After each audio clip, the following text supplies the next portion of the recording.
want to vote for the incumbents that have strangled the taxpayers or people that are trying to stop them. Thank you. Mr. Johnson. Okay, thank you. First, to go to the last question. I'm sorry. Thank you. To go to the last question first, I'd like to start by saying I have a lot of respect for my opponent. I really like Debbie, and I always have. And I'd much rather serve with her than run against her. The big difference is about money, and the big difference is about issues, not one single personal thing other than that.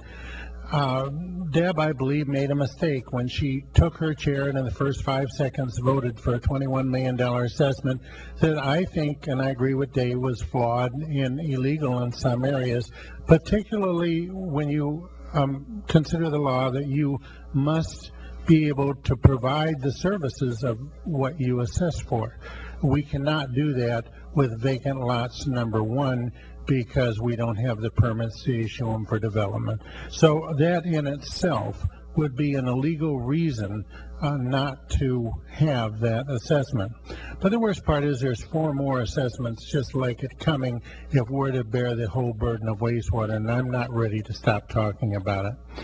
Our goal should be a debt-free village and to get serious about trimming every area. Meeting after meeting, both council and staff need to keep the big numbers in the forefront of their minds. The taxing, borrowing, and spending needs to stop. I've listened carefully and heard your voices. From me, I think you can count on honesty, integrity, and openness, and I pledge to represent our citizen first. I will strive to navigate this village through turbulent waters into a safe harbor. Thank you. Thank you. Mr. Phillipson. Am I the last guy? Pardon? Okay. First of all, I'd like to thank everyone, Stan and Cheryl, for putting this on, and my first time at trying to be a public official. And anyone that wants to try this, I can share some experiences with them. The question that I think needs to be asked is how can we better communicate with the citizens of Isla Mirada? And I would like to reinstate the quarterly town hall meetings with the council. I'd like to have a weekly briefing meetings open to the public where at 8:01 or 9:01 or whatever time it is that we listen to the village manager and the staff so we can get a briefing on where we are on all these projects that we have going, whether it's collecting the money or whether it's spending the money. I want to see a better business plan. I want to support, and I do support, the 7 items of the Concerned Citizens Committee.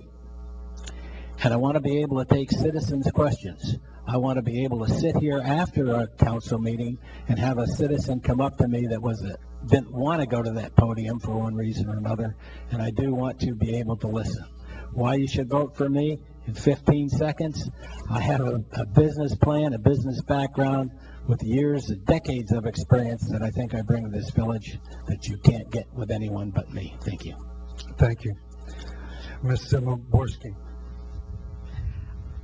I'd like to clear up some rumors, and the first one being that I wanted to charter a plane with village funds.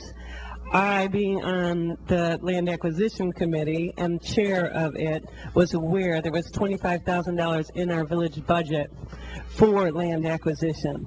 So when I went with Cheryl Culberson and several other people to Tallahassee and brought home the bacon so we could acquire that 9-acre key tree cactus property, it was simply an inquiry on my part whether those funds were available. As it happened, the Conservation Fund stepped forward, and the $2,500 that it took to charter that plane and bring back home $5.1 million, $2,500, $5.1 million was paid for by the Conservation Fund. So it never hurts to ask questions. The second thing that my opponent is promoting is that I said everyone go out and get reverse mortgages to pay for wastewater. Now, luckily, there's being a snippet of that meeting being sent around on the internet, and it clearly shows that statement which I did not make in that context. was part of a much larger discussion about a wastewater foundation, about paying for sewers, not allowing a direct write-off, and instead going to the tax basis of our house. So anyway, I encourage you to question me about rumors, and I'd be happy to answer them. Thank you. Before we conclude, I'd like to thank everybody for being nice to each other. And this is an example of how democracy works. It might not be pretty, but it works. Okay? And the most important thing for people to realize is local politics affects you more than what happens in Washington, D.C.